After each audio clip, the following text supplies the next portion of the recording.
就在曹軍轉身撤退的那一瞬間，趙雲下令擂鼓，這鼓聲震天撼地，後面還有弓弩手萬箭齊發。曹軍以為中了埋伏，嚇得四處逃竄，自相殘殺，掉進汗水裡淹死了人不計其數。第二天，劉備來視察，看着滿地的曹軍屍體，說出了那句“子龍一身是膽也”。大家好，我是卡洛，今天我们来聊一個三國人物中，無論是小說演義，還是影視劇，還是遊戲中，都近乎於完美的人。這個人在民間百姓對他的呼聲，可能比關羽和諸葛亮要高得多。哎，他就是常山趙子龍。民間有句話叫一呂二趙三典韋，在小說、影視、遊戲裡，趙雲都是那個英勇無敵、白馬銀槍的常勝將軍。但是我要告訴各位一個很殘酷的現實，當我們翻開正史《三國志》，趙雲的歷史形象跟那些文學作品的差距，簡直比買家秀和賣家秀的差距還要大。從宋朝開始，真正的學者們看趙雲，看到的不是一個武夫，而是一個儒將。為什麼說他是儒將？在正史裡，他的真實面目長啥樣？為什麼一個如此完美的人，在《三國志》裡的地位卻顯得那麼尷尬？今天我們就把這些濾鏡全部碎掉，還原一個有血有肉的趙雲。首先，我們要看一看史書是怎麼虧待趙雲的。打開《三國志》，陳壽把趙雲和關羽、張飛、馬超、黃忠合在一塊兒寫，也就是所謂的關張馬黃趙傳。但是陳壽在趙雲身上用到的墨水只有區區418個字。我估計小學生寫作文都不可能只寫400多個字，內容非常簡單，我來概括一下，就是趙雲趙子龍常山真定人，先跟着公孫瓚，後來跟着劉備，建安13年長坂坡救了阿斗和甘夫人，升了衙門將軍。劉備入川以後，他留守荊州，後來帶兵逆流而上，平定了江陽。劉備稱帝以後，他當了義軍將軍。等到劉禪繼位，也就是西元223年，他才升了中护軍征南將軍，封了侯。最後，他是跟着諸葛亮北伐，趙雲在箕谷當疑兵，輸了。直到229年去世，兩個兒子一文一武，完了，這就沒了。你看完這400個字什麼感覺？是不是覺得缺了點什麼？陳壽在最後點評的時候，那話裡話外也是有點意思了。他評價關羽、張飛是萬人之敵，唯是虎臣；評價馬超是一世之傑；評價黃忠和趙雲叫強智壯猛，並作爪牙。爪牙這個詞在當時不是貶義詞，指的是得力的助手。但是陳壽後面又補了一句，說趙雲像誰呢？像灌嬰、夏侯嬰。這兩位都是劉邦手下的名將，也挺厲害。但如果你熟悉楚漢歷史，就知道這兩位雖然強，但是跟韓信、英布那種獨當一面的大帥比起來，那就是2流和1流的差距。言外之意是什麼？就是陳壽覺得趙雲跟關羽、張飛、馬超比起來，他的咖位遠遠不夠。這不僅僅是陳壽的偏見，我們翻開史料你會發現這種差距是全方位的。我們復盤一下，論官位，劉備當漢中王的時候大封群臣，關羽前將軍，張飛右將軍，馬超左將軍，黃忠後將軍，這叫重號將軍，是核心高官。趙雲呢，義軍將軍，說白了就是一個雜號將軍。甚至到了劉備稱帝，關羽、黃忠都死了，張飛、馬超都升到車骑將軍、驃騎將軍這種頂級武官，趙雲還在原地踏步。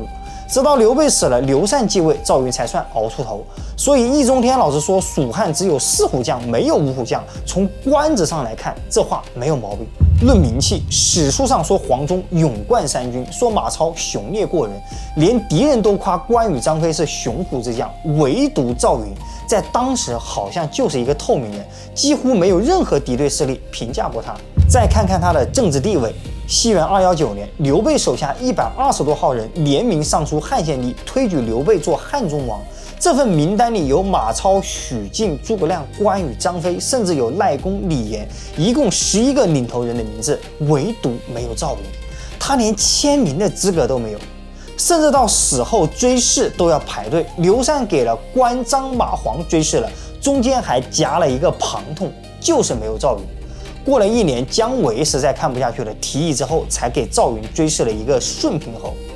講到這兒了，大家是不是心都涼了？難道我們崇拜了這麼久的趙雲，真的就是一個资質平平的保鏢隊長？真的就是一個泯然众人的2流武將？當然不是。如果歷史真的這麼簡單，趙雲就不可能被後世文學演繹。說到這裡，我們就得感謝一個人，裴松之。裴松之在給《三國志》做注解的時候，引用了一本叫《雲別傳》的書。這本書可以理解為是趙雲的復活講，他引用的內容是本傳篇幅的3倍。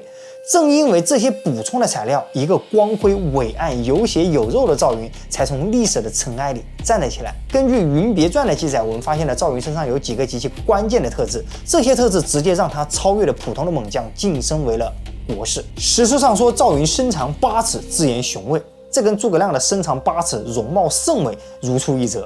漢代的1尺大概是23到24厘米，如果這是事實，算下來趙雲至少1.85米，妥妥的彪形大漢，儀表堂堂。不過这史書上只要是有名有姓的，基本上都是身长8尺。除了趙雲以外，像諸葛亮、张飛、刘表、許褚、陳玉都是身长8尺。我們要知道，03年中國進入 WTO 之前，中国男性的平均身高也才1.69米，就算現在統計00後男性的平均身高也是1.76米。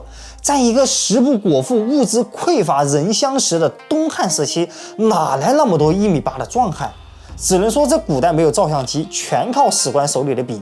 這些史書記載的事件尚且可信，一旦涉及到人物的外貌描寫，難免就會發揮自己的想象力，或者說是帶有政治目的去描寫的。所以說，在我看來，這8尺裡至少有2尺是水分。我們再來說說他的出身，書裡說他是為本郡所舉，將義從厲兵役公孫瓚。大家細品這句話，義從指的是私人武裝，厲兵指的是官方的正規軍。趙雲一個人帶着私兵和官兵去投奔公孫瓚，這說明什麼？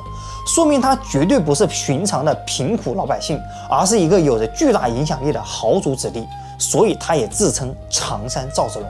而且我們有理由相信趙雲的家族是一個正在儒化的豪族。為什麼這麼說？因為趙雲的一言一行都透露着濃濃的儒家味道。他讀過書，懂道理，有政治理想，這就是趙雲歷史上形象的第2個關鍵點：仁者之心，儒者之風。大家還記得趙雲剛出道的時候投奔的是誰嗎？他投奔的是公孫瓚。當時的公孫瓚在跟袁紹死磕，公孫瓚一看趙雲來了，就開玩笑地說：“哎，聽說你們冀州人都想跟袁紹混，你為什麼迷途知返來投奔我呢？”冀州人多歸袁公，如為何而來？天下汹汹，未知孰是，民有倒懸之惡。比州論義，從仁政所在。我趙雲今日來此，並非輕慢袁紹而偏私將軍，不過是擇人而欺罷了。你看這個格局，可見趙雲不僅僅是在給自己找一個明主，他也是在找一種政治理想。他要找的不是最強的諸侯，而是一個能救老百姓於水火的仁者。所以這也注定了他在公孫瓚那裡待不長，因為公孫瓚也是一個軍閥頭子，他不懂得什麼叫仁政。這種從仁政的理想，趙雲堅持了一輩子。最經典的一次就是在劉備拿下益州之後，當時劉備進了成都，那幫跟着劉備打天下的兄弟們都開始飄了。大家都跟着劉備這麼多年，圖個啥？不就是圖房子、图地、圖女人嗎？所以當時有人就建議劉備把成都所有的豪宅、良田全部分給诸將。劉備當時也飄了，畢竟打了一輩子仗，就不能享樂一下嗎？是吧？你在教訓我嗎？打了一輩子仗就不能享受享受嗎？接着奏乐，接着舞。這個時候，只有趙雲站了出來。趙雲說了一句振聾發聵的話，他引用了當年霍去病的一句話：“匈奴未滅，何以為家？”現在國賊曹操還在，我們怎能貪圖享樂？再說了，益州的老百姓剛經歷戰亂，人心未定，我們應該把田宅歸還給百姓，讓他們安居樂業，這樣我們才能收得上稅，才能徵得到兵。如果我們現在就把這些給分了，那我們跟強盜又有何區別呢？各位，你看看，這是一個武將說的話嗎？在我看來，這完全是一個政治家的眼光。趙雲在劉備最得意忘形的時候潑了一盆清醒的冷水，這才是真正的趙雲。這種政治上的遠見不僅體現在內政上，還體現在戰略上。說到這一點，最為體現的就是劉備伐吳。當時關羽被殺，荊州也丟了，劉備要傾舉全國之力去攻打東吳。當時滿朝文武沒人敢勸，敢勸的都被關了起來，比如像秦密，連諸葛亮都閉嘴了，說了一句：“若法孝之在，则能自主上，令不東行。”只有趙雲站了出來，他說：“國賊是曹操，非孫權也。現在曹丕篡奪了漢室江山，陛下應該拿下關中，再為何上游駐紮軍隊去討伐那些亂臣賊子？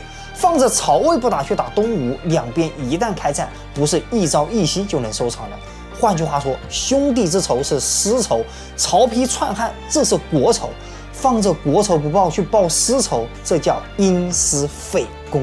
這番話即使我們站在今天上帝視角來看，也是絕對正確的戰略判斷。結局我們都知道，劉備沒有聽，結果他在夷陵被陸遜一把大火燒掉了蜀漢的半壁江山。趙雲在開戰之前就已經預料到，若舍魏以伐吳，兵事一交，豈能驟解？說明他是有很強的戰略預判的。此時的趙雲也已經步入了晚年，在劉備這裡，他也一直沒有受到重用。那麼問題來了，為什麼會這樣？難道真的如易中天老師所說，劉備真的不信任趙雲，所以趙雲才不被重用了嗎？咱們把時間倒回去，從頭再來復盤一遍。我們剛剛有提到，早年的趙雲是希望可以找到一個仁者投靠，很显然公孙瓚不是。而劉備當时雖然落魄，但他打着仁義的旗號，所以两人就看对眼了。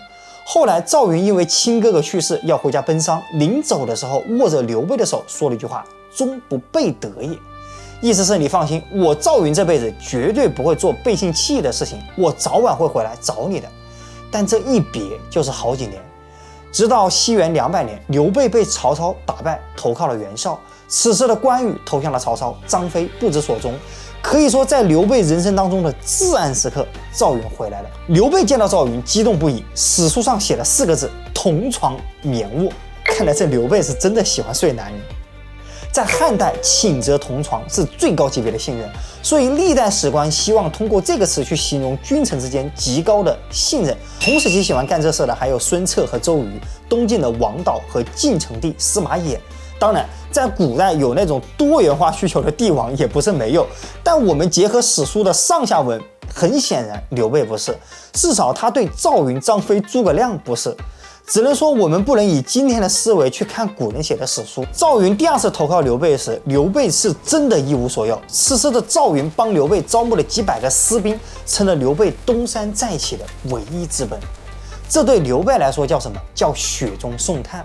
後來曹操南下奪取荊州，劉備帶着新野百姓倉皇逃竄。當時有人就看到趙雲騎着馬往北跑，就跟劉備打小報告說：“主公，你看趙雲往北跑了，肯定是投靠曹操去了。”劉備抄起手裡的手戟，直接朝那個人扔了過去，大吼一聲：“子龍不棄我走也！”果然，沒過多久，趙雲就帶着阿斗和甘夫人回來了。他往北跑，不是去投敵，是去救劉備的家眷。劉備入川的時候，帶走了龐統、黃忠、魏延，唯獨把諸葛亮、關羽、張飛、趙雲留在了荊州。而且劉備特意讓趙雲留營司馬，專門管理自己的家事。為什麼？因為劉備的家事太亂了。主要是因為他那個老婆孫尚香。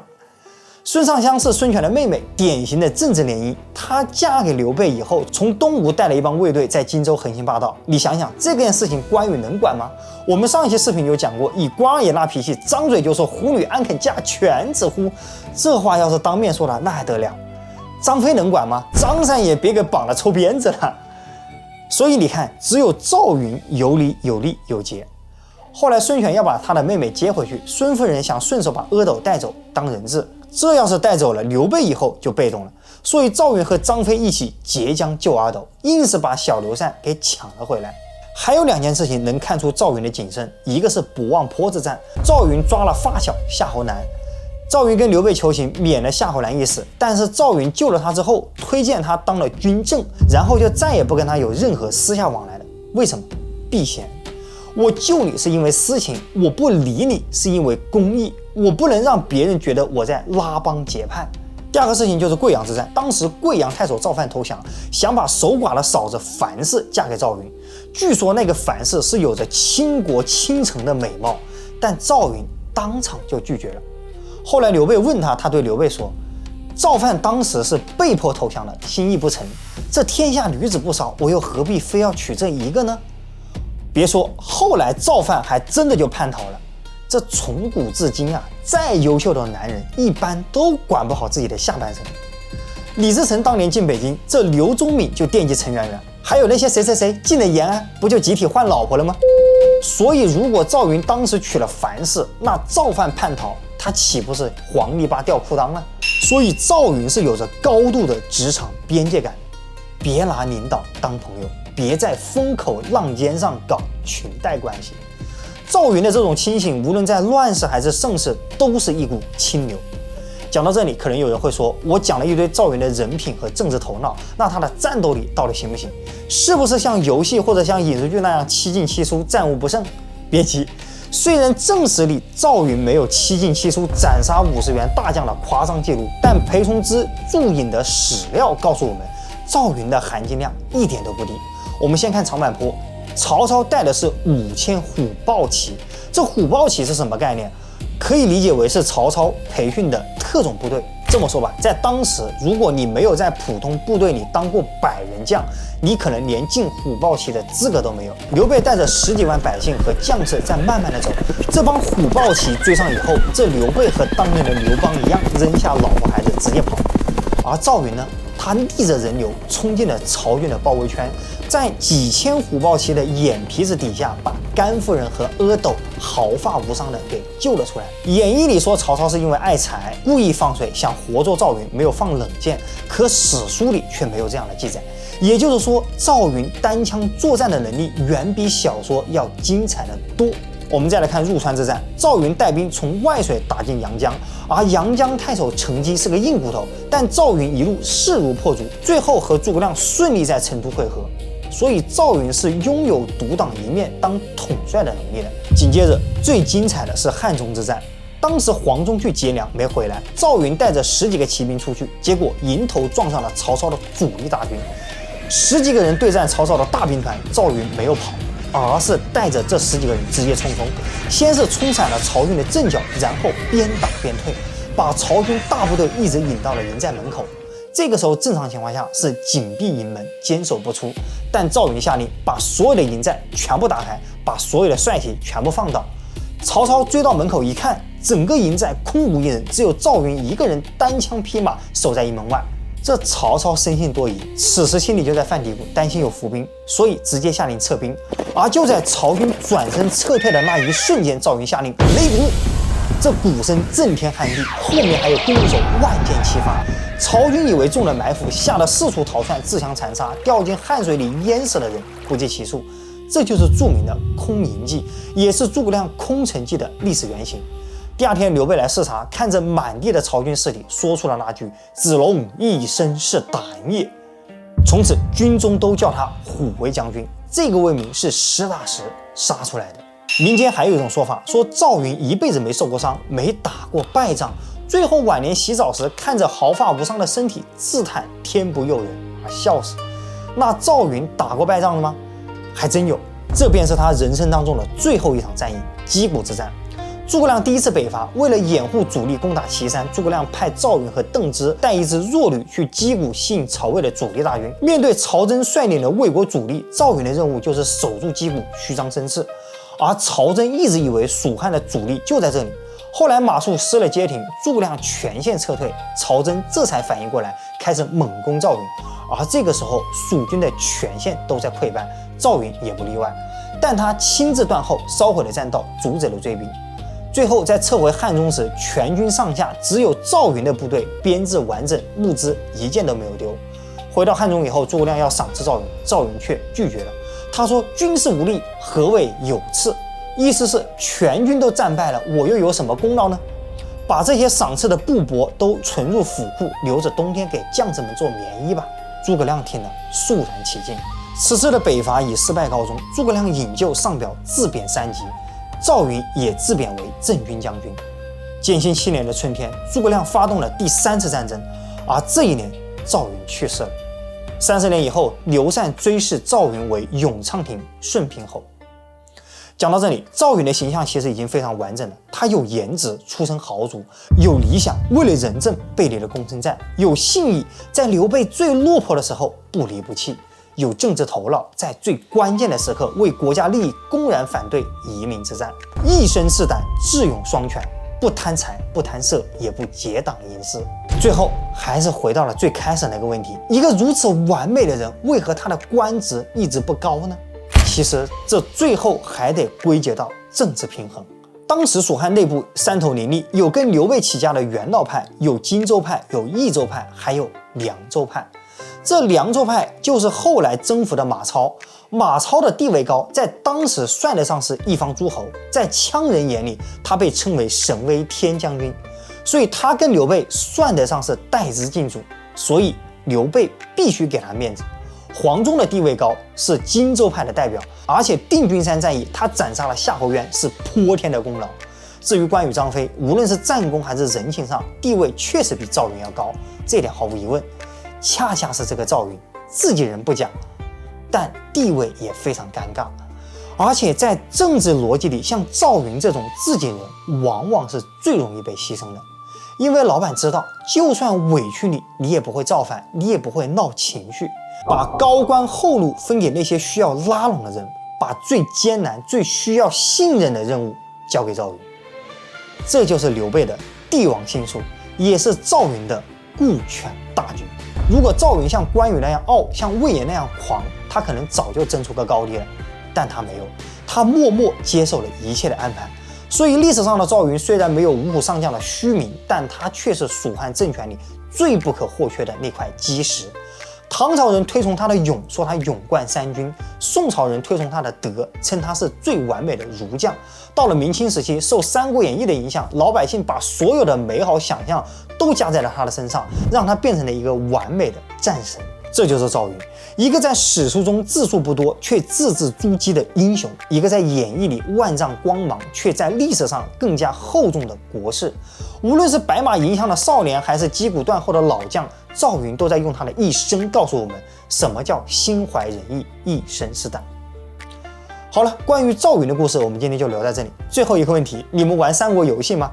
有用到趙雲的是哪一款遊戲？評論區留下你們的遊戲名稱。我是 Carlo，別忘了點讚關注，我們下期再見。